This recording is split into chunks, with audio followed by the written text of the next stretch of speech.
Welcome back to episode 60 of Your House Our Rules. I'm sorry about the camera. Bailey just showed me how to fucking get rid of recently fucking deleted. I didn't know that that iPhones even did that. Because he's old. Apparently you got to delete it twice. Yeah, stupid. And I just cleared up fucking 2 gigabytes. So there's going to be, at least we got the first 2 segments. I checked in there. At least the first 2 segments we got damn near video all the way through.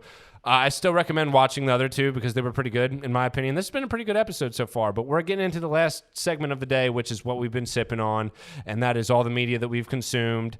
Bailey just got back from Bonnaroo earlier this week, so fucking tell us about it. Bonnaroo, if you guys have not heard of Bonnaroo, if you guys haven't went to Bonnaroo, the people that have been to Bonnaroo will contest. Bonnaroo is one of the best music festivals you can go to. They will contest that? What's another word? Yeah, A test. Sorry. I'm from Franklin.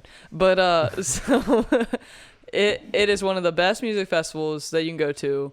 I've never been to Electric Forest, and people tell me that's the best music festival you can go to. Yeah, but a lot of people are telling me now that it's gotten too mainstream. Bonnaroo has way more variety. Well, yes, Bonnaroo. For sure. That's the reason I like it so much. It's got to be. Correct me if I'm wrong, but it's got to be the biggest variety festival in the United States. Because you can go see anything there. I would say Coachella is probably EDM, rap, I'd R&B. say like when you throw in the country and like folk music side of it, Coachella? then I would say Coachella has the most. I wouldn't agree with that because Coachella has more like an indie type vibe to it. It's not. Yeah. Like I'd say Bonnaroo is unique for what it is, but like the ones that like have been doing it for a long time before electronic music became such a big thing. I mean, Lollapalooza, Coachella, Lollapalooza. Like, I was about ready to say those are the ones that like. Yeah, but the only thing about Coachella is like became... if you look at like an EDM standpoint of Coachella, like. It's house music, and there's really not anything else. So like, well, there was a decent amount of house at Bonnaroo this year. I know, and there was a lot of space bass. There was some fucking heavier shit. Well, I hope that there was Bonnaroo... metal. There was fucking regular rock. There was Americana. Grand Ole Opry's there all the time. Yep, folk music. I hope that Bonnaroo does not go in the electronic scene. I hope they do not go to house like the other music festivals have been doing, because that's what this year was. Last time I was there in 2019, I remember me and Jack were pissed because back when they had Calliope stage, we went there on Saturday night, and it's fucking bunch of house. It's Saturday night and fucking they're playing house all night, and we're like, what the? Let's go back to the campsite and get fucked up. Well, this year it was kind of like that for the afters as well, except for on Thursday night they had Zed's Dead, and I was so tired, and I was a bitch. Thursday night was the best night for EDM at Bonnaroo. Well, it always is. Thursday night's the, basically EDM night. There's no other stages going. I stayed for the EDM during in Cincy. Yeah, in Cincy I stayed for that. And then Zed's Dead played afters until 5. And I was like, man, I really want to go, but like it's Thursday. I want to save my body. And I know I'm a bitch. And I used to not be like this. This is the first Bonnaroo that I didn't stay up fucking every night. Every fucking day of Bonnaroo. You just got to sleep through the day. I mean, that's what I was telling Jade when she was going in, because this was like her first like big festival. Well, like Lost Lands is big, but like I told her, because Lost Lands is like, you guys did get early access or whatever, but what people don't understand about Bonnaroo is Bonnaroo's a lot of walking too. Yeah, big area. We used to get there fucking the 2 years that I went with y'all. You get there Wednesday and fucking you start going. Everyone gets their camp set up. That's like the rule that everyone has. Get your camp set up before you start getting fucked up. We always get fucked up while we're setting up. We're getting fucked up, but don't get fucked up. Yeah, but before. You're not insanely fucked up. Chewy learned that the hard. Okay, never mind. I'm not going to put Chewy's shit out there because he's got stuff that he needs to worry about. But fucking some shit happened with Chewy this year. He got fucked up before he fucking set up camp. Before we got into the fucking thing, and got so it'll make it hard. But anyway, it was always the rule. But it's literally Wednesday night all the way through Sunday. Me and Miller left Sunday both times that we went, but some people stay till Monday. And you're talking about 5 days, and Bonnaroo does not stop. No. The first year that I went there, we got done on Wednesday night, just like. Or was it Thursday? No, it was Wednesday night. It was the first night we were there. And fucking his brother, Stavi got on and basically played a fucking sunrise set at our campsite until fucking 7 a.m. People were pissed. And we're like, we don't give a fuck. That's how Bonnaroo is. Yeah. Like I told Katie before if you think we went, you're getting sleep, fuck off. I was like, if you want to sleep, which as I'm getting older, sleep is great. Yeah. Like sleep I is told important. Katie, I said I did a good job of getting 4 hours at Lost Lands this year each night. Well, you need to have earplugs because they don't give a fuck. They'll keep going. No, and they will keep going. We were right by the Where in the Woods stage, which is the after stage now. It's not Calliope anymore. It's called Where in the Woods. Yeah. We were right next to it. We had an awesome spot. I was telling them, they were like, man, we're walking really far. I was like, you don't understand. Mm-hmm. This is close. Like, we had maybe a 10-minute walk to fucking Bonnaroo. Dude, there's people that are why you get handicap placards. Way out in the sticks, dude. There's people way out Well, so there. they saw the videos of the whole farm, and they were like, oh my God. I was like, I told you. Like, I've been here 4 years. It's like 120 acres, isn't it? It's huge. I don't even know how big it is. There's more than just the grounds that are open for Bonnaroo. Mm-hmm. Like, there's more to the farm. Yeah. Oh, yeah. But, so, Bonnaroo this year, I will say it was not the best year, the best time I've had. The lineup at Bonnaroo. wasn't there for me. No, that's why I'm not too mad that I didn't go Friday and Saturday. But I am glad I went. Glad I went. Liquid Stranger played one of the fucking heaviest sets I've seen Liquid Stranger play, and I've seen Liquid Stranger a lot. I've seen him a couple times. And he usually plays heavy, but no, if you're telling me it was like the like, heaviest set you've ever seen, it was like, it must have been heavy. Yeah, it was good. So, Daily Bread, Thursday night, was one of the best fucking sets. Daily Bread's dope. It was one of the best sets I've seen electronically. It was so good. Mm-hmm. I had a great time. And the best set of the weekend for me, I've seen Odessa once, and it was awesome. Odessa's great. I saw Odessa this year. We saw it that one 2019 together, and I was like, I'm not enjoying this. And you're like, you just only want you when you're fucked up. You just want fucking bangers. You're not into that melodic shit. I'm like, Jeff, I love melodic music. I was like, this is not it. Great. This is not it. Well, Flume's great too. Odessa, I've never seen Flume. Odessa this year was better than the first year I saw them, which is the same year you're talking about. Yeah. Odessa made me cry 5 times. Oh, and I wish I could have seen that. And I love watching women cry. I wasn't fucked up. Like, I mean, they're great, Bonnaroo, dude. you get fucked up. You get fucked up out of your mind at fucking Bonnaroo. That's what Bonnaroo, like, no, it's not for that. But that's what ends up happening. That's how good of a time you have at Bonnaroo. You just get fucked up. I would argue that's what it's for. That's what I go for. Yeah. So I fucking and there were I push limits there. the conversations you have at Bonnaroo with complete strangers where you will remember those conversations for the rest of your life. Those types of conversations. Yeah. There was a lady that was standing behind me at Odessa, and she had seen them like 20 times or something. And every time I would cry, she would hug me, and it, for me, I don't know, it would just made my experience at Bonnaroo, like, everybody at Bonnaroo is the fucking nicest human alive. Like, Bonnaroo's great. There's no one that you're talking to that's an asshole, and it's awesome. That's the thing, fucking, because I've seen people, like, get a little bit, like, edgy, I guess you could say, with, like, someone's doing some shit because it's a fucking music festival. Oh, and people get fucked up. People are fucked up, and they're fucking. They don't realize that they're just being fucking a detriment to themselves and everyone around them. Yeah. And fucking the one thing that I was told is like, don't hit anybody. It's rude. You're not. Oh, that's the one thing that you're not allowed to do. Don't fucking fight. Everyone's there to have a good time, and that's why Shaq says that he does EDM DJing and stuff now. Yeah. He went to Lost Lands in like 2017 or something, like the first year, and he's like I saw. I think at that point it was like 20,000 people. He's like, I saw 20,000 people out there, and all they wanted to do was listen to music. There were no fights. There was no drama. Yep. Everyone was just living in the moment. I've seen one fight at Bonnaroo, and it was at the afters at Calliope. We were walking around. We were getting a coffee because it was fucking like 3 a.m. and we were tired. So we were getting a coffee, and these two big frat boys fucking were trying to duke it out. Of course. Yeah. And the crowd around them, instead of like fucking like World Star like egging it on, they were like, guys, fucking calm down. You go sit there. You go sit there. Mm-hmm. And the fight happened like just fucking talking shit, and then just fizzled out so fucking quickly. Yeah. And I was like, man, that's why I come here. Yeah. Like, that's great.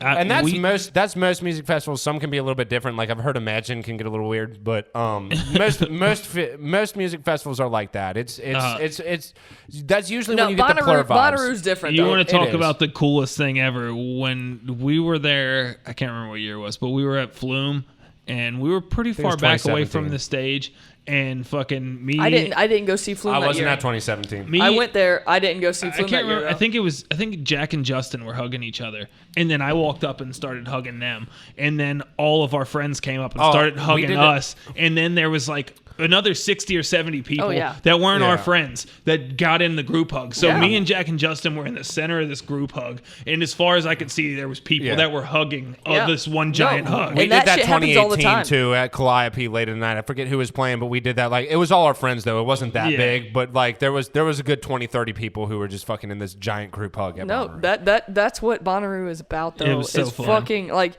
I came back every time I've went to Bonnaroo. I haven't went the past 2 years. It wasn't open.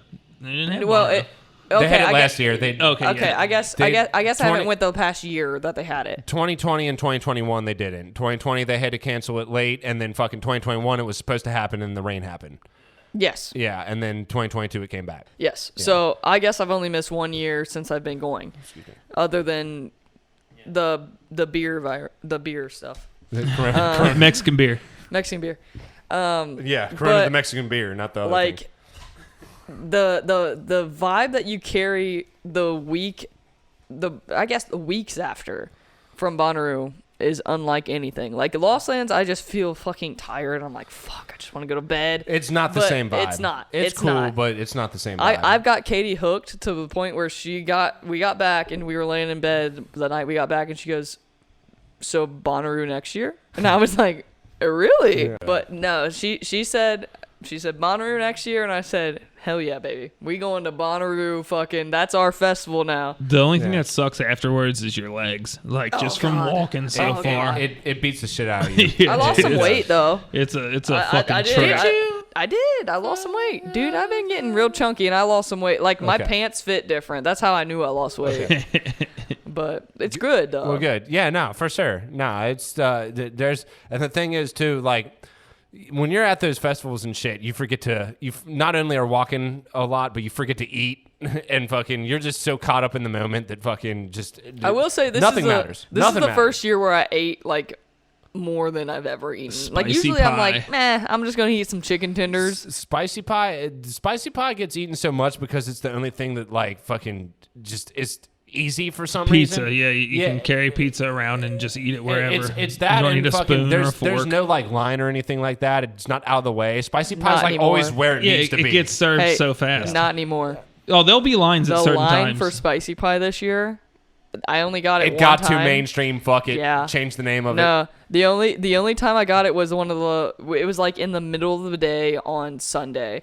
And I was like, you know what? I haven't fucking eaten it this year. Mm-hmm. So I just waited in the line, and I was like, $7 a slice. This is not worth this. Yeah. Well, I will say this: that it's actually probably some of the best pricing that you're going to get, though, because it's like what is that, Brooklyn style pizza, where it's the huge slice. Yeah, it's a huge slice. It's like a 14-inch slice of pizza. Like, fucking, if you're talking about like a 14-inch pizza, from tip to the fucking crust is like 14 inches. It's a huge piece of pizza.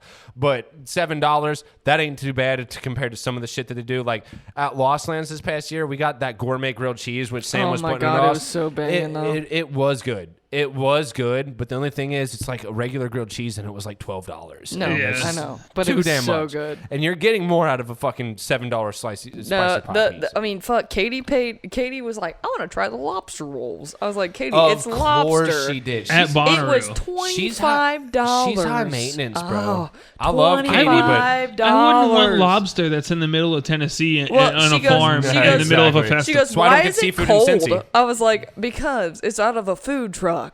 Like, it's not like warmed up lobster. Think about lobster and where it's at when it's fresh, and how is it here right now? Yeah. That's all you need to know. I definitely. And that's why it's $25 too, because the logistics are insane. Doesn't make any sense. I gotta ask about one performance though. Fucking, what was Peekaboo's set like? Because I follow him on Instagram, and I saw him do the fucking Living on a Prayer into fucking this drop that was unreleased music, and that dude finds a way to just keep putting bangers out, and fucking that shit sounded like it bangs. So I don't know about the whole set, but I will tell you, I've seen Peekaboo. You didn't see him? Quite a lot. No, I did see him. Oh, you did? Yeah, Jade had never seen him, so we went to Peekaboo. And I was excited for the set because it's Peekaboo. I love Peekaboo. I've seen him so many times. Right. this set didn't really impress me. It didn't? Okay. No. And I was kind of disappointed because I was like, Jade, this is the first time you've ever seen Peekaboo. And it just wasn't it? It was all right. He played, so like he got on the mic too much, which Peekaboo really doesn't usually do that. Get on the mic and just talk. Not really, no. Bonnaroo's a special place, man. People do strange shit there. No, I know, Kanye's rants were at That's why they Bonnaroo. had the fuck Kanye bracelets. It's because everywhere. Fucking, well, he does those all the time, but apparently fucking... His was really bad there. He went on a rant for like fucking 15, 20 minutes and got booed off stage at Bonnaroo. That's why they had the hand at the fuck Kanye thing. No, he played... He talked a lot before the tracks he played. Yeah. And I was like, man, like, just keep fucking getting it. Can like, you get continuous music just playing keep here? getting it. Like, shut the fuck up. And he was like, who the fuck talks all the time? It's two guys. What, seeing cars go by? No, your neighbors across the street, their light keeps coming on and off, but it has to be a motion light. It's driving me crazy. No. Anyway, continue. There are two DJs that talk nonstop while they're playing, and I can't fucking think of the name right now, but it's like, goddamn, just fucking fuck.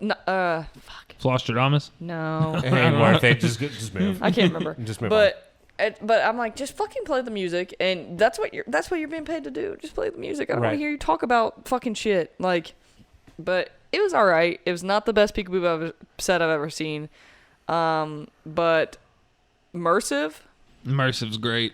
I've seen Mersive a few times, and Mersive he's such a Bass Nectar clone, bro. Fucking like Bass Nectar's great. Bass Nectar's great. Okay, well, I also was going to bring this up in what we've been sipping on. I listened to his new album that he released for that $100 a month fucking thing. It's garbage, bro. That's such a shit fucking album. Like that shit's disrespectful, bro. Like I understand that fucking it's Bass Nectar, so he's going to leak it and shit like that, and fucking people are going to get it, but fucking you get charged with all these rape and fucking human trafficking and fucking pedophilia fucking things, and then you fucking release an album that you have to subscribe to this website, and it comes out late and has a bunch of drama behind it, and then the fucking album is garbage. Fuck off with that shit, bro. Fuck off with that shit. No, but Mersive was sick. Yeah. Mersive was super good. Mersive, the thing with Mersive is that he's so hit or miss, but the thing about it is when he hits, it's just like, this is so Bass Nectar-y that like I'm going to listen to Mersive in my car when I leave now. To be honest, the Mersive set that he played at Bonnaroo, I didn't really, when I heard it, I didn't really think of Bass Nectar. Have you ever heard of Hamdi? No. Listen to Hamdi. Did you see Matty O'Neill? No. You fucked up. You fucked up. But I don't know who Hamdi is. Hamdi didn't play at Bonnaroo, but his songs got played every set basically at Bonnaroo. Listen to Hamdi. Never even heard of him. Hamdi. Hamdi. You ever heard of it? Dude, he is an up and comer, and it's insane. You'll like it. Okay, cool. We'll have to. But I think that we've covered just about everything. I was going to ask about JID, but I know you didn't see JID. And you should have went to see Korn. That's all I'm saying. I was to say one thing that Dalton was talking a little bit, and Gibby too, and they were saying that it brought back this Bonnaroo brought back old school vibes because Gibby was there. Yeah. Where? There Friday and Saturday. I was talking to him. I was like, "Did you guys see Bailey at all?" And they were like, "Nah." And I was like, "Bailey." Chewy Bailey must came have been, up to us on Friday. I was getting the vibe the entire weekend that y'all weren't going to see each other all that much. We saw Dalton. No, he showed up Friday night. Fuck! Yeah. I didn't even know he came. Kendrick. I want to ask about Kendrick. You didn't see him? No, we saw half of his set, but we were in the back. I heard it was thick. I've seen Kendrick like 4 times, so I probably would have skipped him if something else was going on. But Kendrick's good. I know it was good. Skipped Kendrick. You said it was what though? What? You said the set it was thick. I heard that it was crowded. Like super a bunch of people. Yeah, of course, it's Kendrick. It's Kendrick. Yeah, we were in the back. I thought you were saying something like that. Like that was like the new term for fire. They were saying in this group. No, they were. I guess so. I mean, thick. I mean, you like thick girls? We're going to start that, but that shit was thick. That shit was thick. But nah, they were texting me in this little group chat that we have, and they're like, "Dude, it was so hard to move, so we left like halfway through." And I was like, I don't give a fuck. Kendrick, I've never seen Kendrick before. If I was at that, I was like, you would have seen me in there, and I would have had 5 feet of space all the way around me. See, that's why we needed you there. Make space. We needed you there at certain points. I was watching Daily Bread, and I was like, if Sam and Keith were here, oh dude, it would be insane. And Katie's like, they're not here, Bailey. Just have a good time. Yeah. I was like, I am having a good time, but I just want my buddies here. People don't understand that. Like Miller was talking to me. I was at his house like a week or two ago, and he was talking about EDC or whatever, and he's like, fucking for some reason, EDC, I don't Ellie De La Cruz. No. Cincinnati. We're talking about the Reds again. That's what I've been sipping on, bro. I'm going to get into it, so go ahead. Okay, but EDC, he was talking about, he was like, yeah, it's hard to move, and fucking, I'm not going to fucking be the racist guy here, but fucking every single person that I have ever talked to about EDC talks about how the Asians suck. Yep. And he was like, he talks every single person. No, it's every true. single person. They're the type of people that you're on the rail and they come in, they butt you out of the way, take a picture, and then walk away. That happened at Lost Lands to me. And they said that there's trains of Asian people, and fucking apparently they're just like the most obnoxious, douchey people. They're so funny. just there to take a video or a picture saying that they're on the rail. Check this out. You know why that's crazy? Because like in Japan, just specifically Japan, I don't know about which nicest Asian people. No, look, that's the reputation that white people have. That's the reputation that white people have. Well, really, just tourists in general. No, dude. Like tourists are considered loud, smelly, obnoxious. Like in Japan, and like it's very strange. That's why when you say it, just threw me off guard. No, it like at Lost Lands. I was at Lost Lands on the rail, and I was riding the rail pretty much the whole weekend. I was on the rail, and I don't like going to the rail. I can't get to the bathroom if I need to. So, the rail is so dumb. Going up front, so dumb. I was on the inside rail, the soundstage. I remember fucking at Where Lost we were Lands. at Lost Lands. At Lost Lands this past year, fucking Ingrid wanted to go up and see fucking Company and wanted to go up front. No, I remember. I was like, I know. I was like, I'm good, and you were like, yeah, I'm good too. And I was like, thank God someone doesn't want to go up. You like better that. bring a bunch of fucking water. Well, no,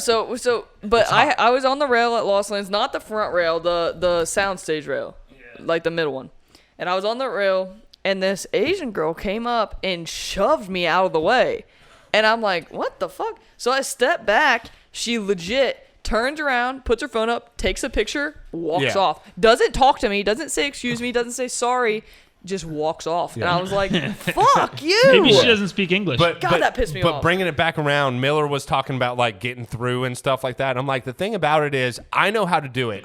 Jack, you know how to do it. We did Snake at Bunbury, my first thing.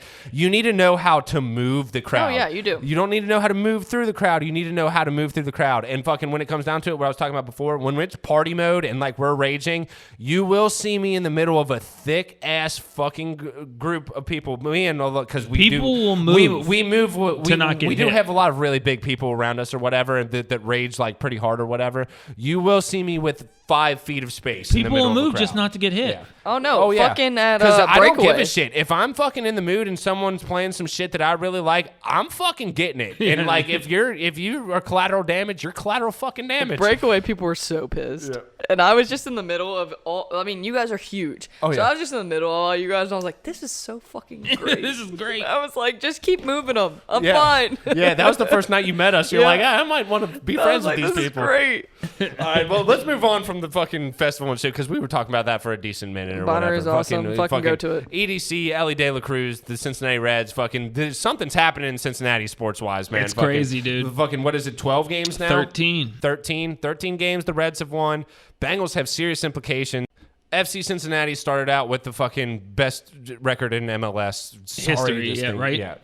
Yeah, in the history of the MLS. Yeah, but dude, it's been great watching the Reds like through this win streak. Not just the win streak, but basically since the like one of the rookies, not Ellie De La Cruz, but Matt McClain, since he came up, he's hitting like 340 or something like that.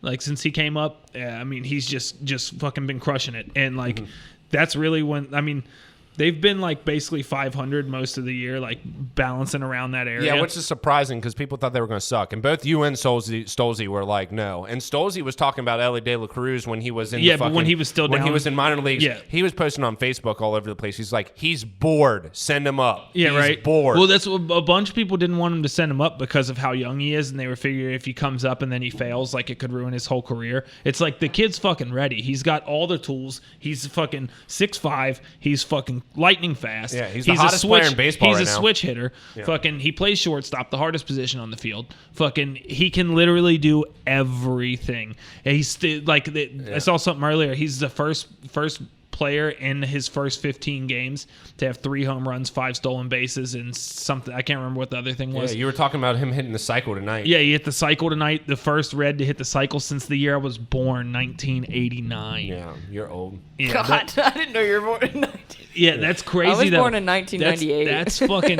That's crazy though. Like, and it's just been fun. Like, you know, obviously they were playing the Braves, and the Braves are the hottest team in the National League right now. Yeah. But like, the stadium was full tonight, and like.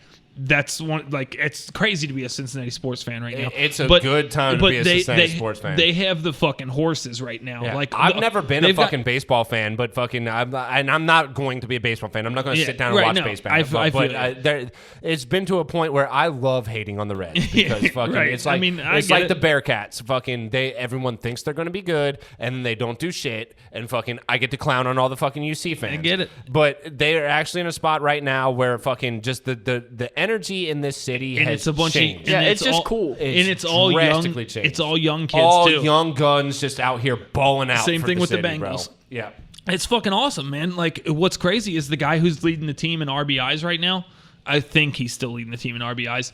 Is another rookie, fucking Steer. Yeah. He's leading the team in RBIs. It's like, what the fuck? They got three guys that could legitimately by the end of the year be in the running for NL Rookie of the Year. Right. And they've got another guy who won NL Rookie of the Year a couple years ago in Jonathan India. Mm-hmm.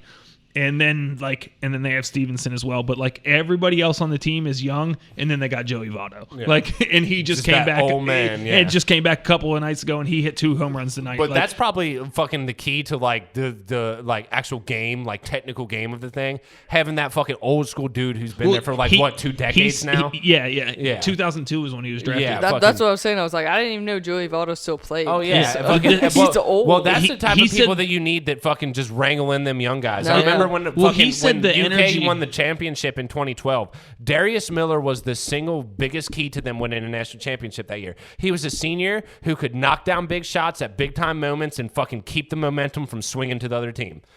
Yeah, but yeah, I mean, it's just like Votto said, like the energy and everything from these young guys has like re-energized him, dude, like and shit. Oh, yeah. Like, dude, a month ago, maybe a little bit longer, a couple weeks ago, fucking, we were sitting on the sports podcast talking, and fucking Stolze was talking about how it was the lowest attendance rate that we've ever had. Really bad. Fucking fuck the Reds and fucking all that bullshit. When I went to the Reds game, there wasn't hardly anybody there. We were. Like, I mean, it was like a usual Reds before game, McLean came up. We were 4th or 5th in the division. And our division's really tight right now, but since we went on this winning streak, we're Cardinals first suck, now. So that fucking helps a lot. Yeah, right. Yeah. But I mean, it's just crazy, like how it's turned around that fast, and it's like I said, you know, they brought McLean up, and since they brought him up, he's one of the hottest hitters in baseball. And then now they've brought up De La Cruz, and he's fucking crushing the ball. He hit a ball tonight, and the exit velocity off the bat was 117 miles per hour.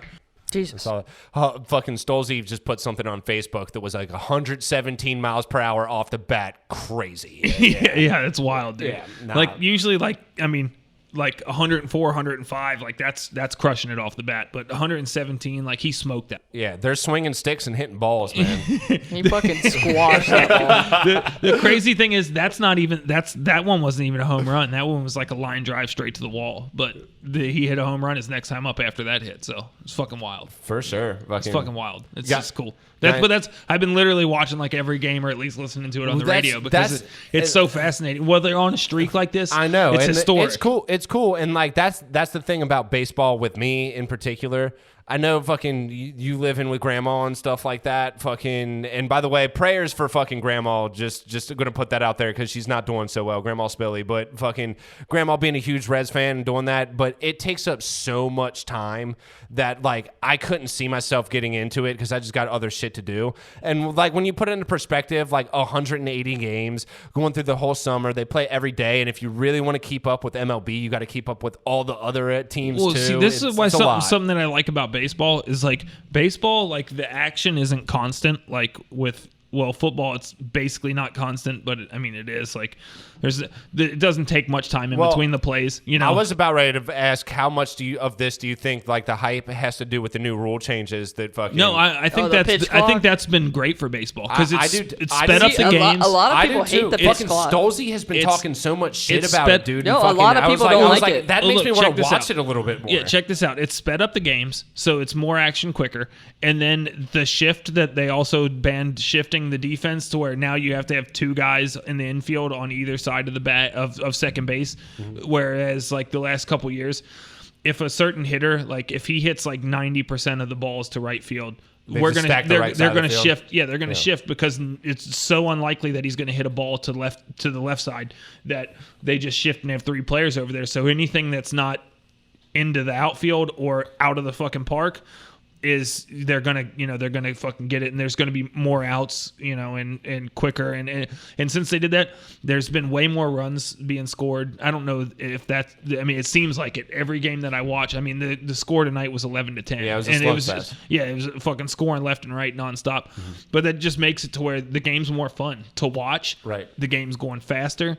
Like it's just more entertaining all the way around. It's great for baseball. But what I was going to say is baseball is the type of sport, like I can be watching baseball and doing something else at the same time. I don't and still pay attention. Yeah, my eyes don't need to be glued to the screen the entire time because there's enough time in between one batter pitching. Like one batter can be up for 12, 13 pitches. Yeah, I feel like football is a lot like that too, but the only difference between football is like the American culture is so ingrained in the fucking system that like we do watch it and we're like watching all the intricacies of the fucking coaching and fucking the lineups and what they're doing off the fucking snap count and shit. So right, yeah. But just with baseball, like if you did miss a home run or miss something that happened, like you can come back in the other room and be like, oh, what happened? Oh, so and so hit a home run or whatever, so and so tripled, and it's like, okay, cool. I don't need to see the triple. Like, I'd like to see certain hits and home runs and stuff like that. Whereas like football, like I need to see the play and what happened and everything. But like with baseball, like it's okay. Like for me, I can listen to it on the radio and be cool with that. Football, I can listen to it on the radio, but I want to see it like with my eyes while it's happening, like constantly. Yeah. But baseball, it happens so often. There's so many games. Like if they play a game at noon one day and I forgot that it was on, I can like just look and be like, oh, the Reds won today? Fucking sweet. It's that's what I've been doing. I just followed the fucking it's not as big of a deal to me to watch every game. Right. But it's entertaining to watch this year, especially with all the hype going on with these young guys. Hell yeah. Fucking Reds doing it. Fucking all of Cincinnati doing it. I can't wait. Cincinnati. I can't wait for fucking. Yeah, I can't wait for. Oh god. But we'll get to that when fucking football season starts. And if you're one of the guys that likes the sports podcast, because I know Stolze's got a bunch of people that like really like the sports podcast, but once football season starts, that's going to be like a weekly fucking routine. Like, we might get into it a little bit before the season even starts. We're going to do some predictions for like our early predictions for the football season. You know what needs to happen in football seasons? You need to come to my parents' tailgate. The tailgate. Yeah. I was like, I'm not coming up to Dayton to watch the Cincinnati fucking football game. You need to come to the tailgate. We're at down Longworth Hall? We're in lot A. It's the lot right next to the stadium. You need to come for real? lot I will. A. Oh, yeah. You guys don't go down to my parents have said season tickets for Longworth Hall or whatever it's called? My thing with it is, and I've always hated this, and I know they're trying to integrate out of it and get Saturday games going, but my thing with fucking football is Sundays. Those are my sacred day. If I've got work on Monday, it is my recovery day where I just don't do shit. Yeah, so drink it. I did tell fucking Max though that he needs to bring me to at least one game this year. You need to come and hang out at the tailgate. Yeah. Get fucked up. We have such a good time before the game, and then when we go into the game, I'll take a Monday off or some shit. It is fun, and it's an electric atmosphere, but the game, the quality you get watching it on TV is so much better. The amount of times that I have gotten I've had too much fun at the tailgate, got to the game, fucking had an amazing time, and then like it's been cold, so I had it's so expensive. Well, it's not that bad. It's if you're drinking and eating and doing all that there. See, that's why you go to my parents' tailgate. Well, I mean, I get that. I'm just saying, but like I can. My dad cooks on the Blackstone. I can cooks watch amazing the game meals. At home. And if I want to drink, I can drink for $12. You know, the only expense is usually in the game inside the stadium. Yeah, expense. But no, my parents do it so good. My dad has his DJ shit set up. Fucking, we have that Arena Rock show. I don't know if T-Bone watches this podcast. He follows me on Facebook, so he might.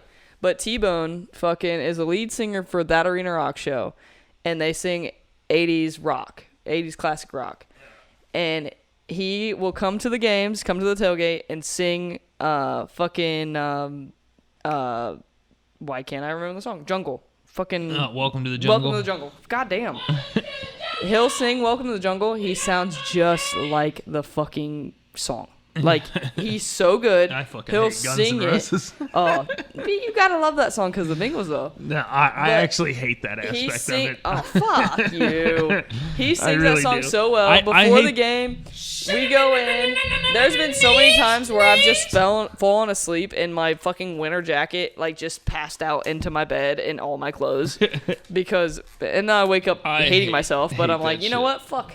I hate the, like, and this sucks saying this, but like the song that they sing when they score touchdowns and shit, I fucking hate that cheesy ass shit.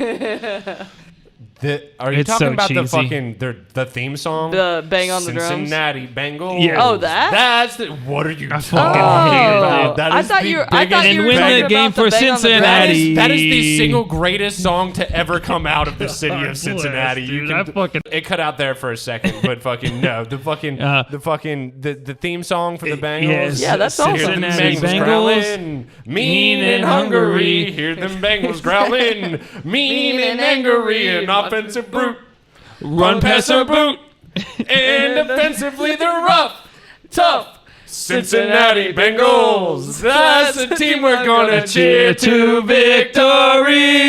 I hate it, dude. Touchdown Bengals, put some points up on the board and win the game for Cincinnati. Gas packs. Dude, it just sucks, dude.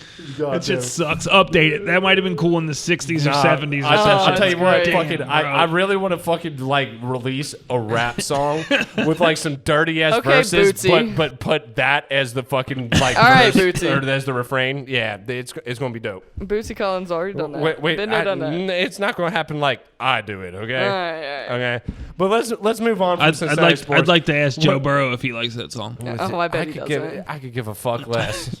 He said he doesn't Just like. curious. That's the worst thing about him. He says he doesn't like fucking Cincinnati chili. Yeah, he doesn't. That's bullshit. But He's not from Cincinnati. He's from it's okay. Athens. It's okay. Athens. Yeah, he's actually closer to Cincy. Get right. No, Athens is farther. It's to the. I went to college in Athens. Regardless, You go past we're gonna move on because we've been past we've been talking for a while. But I'm gonna get into what I've been sipping on. So we're gonna get into some anime and fucking. I know that you guys probably fucking have not fucking seen any of this shit. One thing that I watched is I watched the fucking third reanimation of Fate Stay Night, which is a classic anime, and the Fate series has done so many like spin-offs and stuff like that, but Stay Night was one of the graphic novels that came out, or not graphic novels, I forget what it's called. It's like this video game thing that tells a story in like a comic book type way. Like you don't play through it, but you know how like old Final Fantasy games, like when you interact with characters or whatever, it brings up like a dialogue screen and fucking you can see the characters and which ones talks or whatever. It's kind of like that, but it tells a story, and the anime actually animates it into a show. And the original like game, I'm going to call it, it's not technically a game, but it has 3 different endings. So the 3 different versions of the anime have the 3 different endings, but their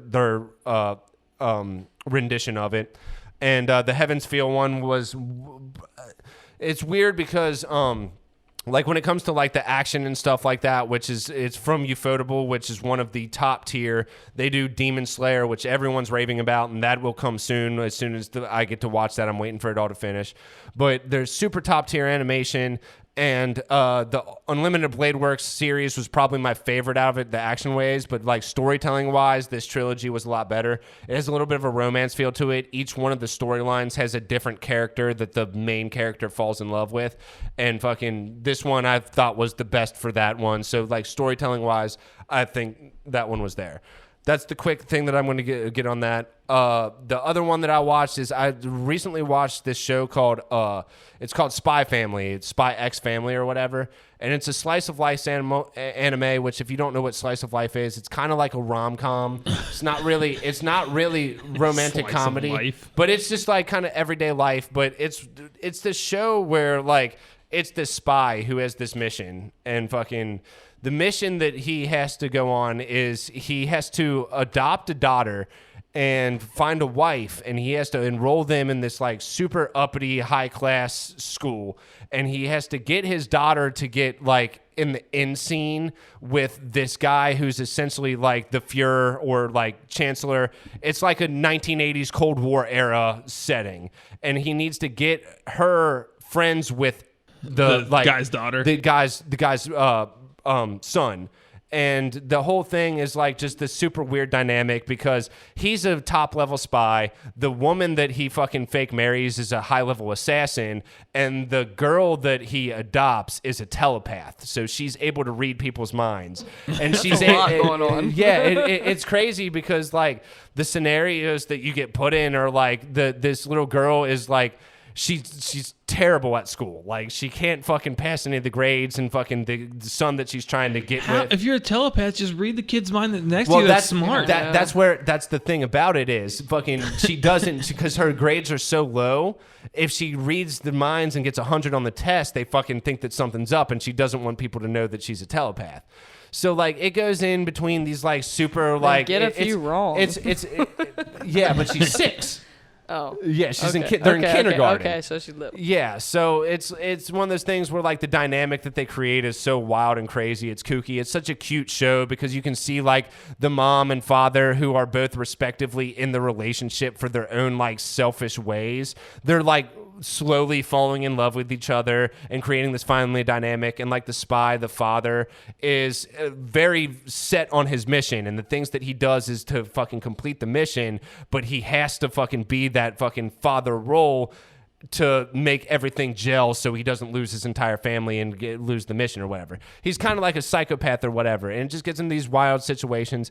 And like you would think that it doesn't have like these super crazy like action sequences, but it does. Like there's one scene where they have to go to this underground tennis tournament where they're trying to complete a mission. It's an underground. This is why I don't watch anime. Well, dude, this show's great. You probably like it. I'm gonna put Katie on it too. I'm gonna put Katie on it too. Fucking, so you might end up having to watch it. The only one I like is the fucking Full Metal Alchemist. I could get you on some anime. Just trust me on that one. But there's this tennis tournament, and like it's going on. It's this underground tennis tournament that they have to complete for this mission. And the girl that he is on the mission with is absolutely in love with him. And like he wants to control his core fucking belief, but she's trying to break up the fucking family that he is trying to so hard to build. And the tennis fucking scenes that they have are like these tennis scenes, but they're anime. So they're like hitting balls at the fucking speed of sound, and like people have these wild gadgets and shit to help them hit the ball when it's going out into the crowd and shit like that. And it's just wild.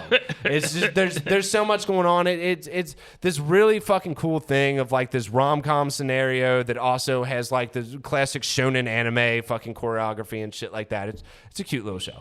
Keith's showing his soft side. I am. That is actually one of the softer animes that I've ever fucking watched. I told you guys. I like gay anime rom-coms. I told you guys in recent episodes that Keith has a soft side. He doesn't show it very often, but that's the reason I am friends with Keith, is his little soft sides where you're like, his man, little soft thing. Like his little micro penis. Yeah. Like I told Katie when she first met you, I was like, Keith's a different human. He's dick. He will make you feel like ass, but he has a soft side that no one really gets to see, and it's great. And I love that about Keith. I definitely let it out. I'm not afraid to show my soft side. It's just like people are so like put off by it because they're like, I wouldn't expect you to fucking have that side of you. I wouldn't expect you to have emotions. Well, that's the best side. It's the thing where like people think that I'm not the one to share that, but I'm kind of just open about everything for the most part. No, you are. But like if you first meet people, when you first meet people, you don't have that side. The first time I met you, you did not have that side, and I was like, man, that guy's a dick. You always say about how the first time you met me, you were like, I was scared to give you a hug because I was. You're not a not nice person, but it's just like you're like, yeah. I love me a good hug, and I know fucking people don't always want to get a hug from me, but like sometimes Katie, I will take hugs from you anytime you give me. I know, I got y'all, but Katie will be like I'll give her a hug, and she'll be like, why didn't you actually hug me? And I'll be like, because Katie, you have back issues, and like if I actually gave you the hug that I want to give you, it's not fucking. You can be rough with her, don't worry. Ooh. This has been episode 60 of Your House Our Rules. Peace.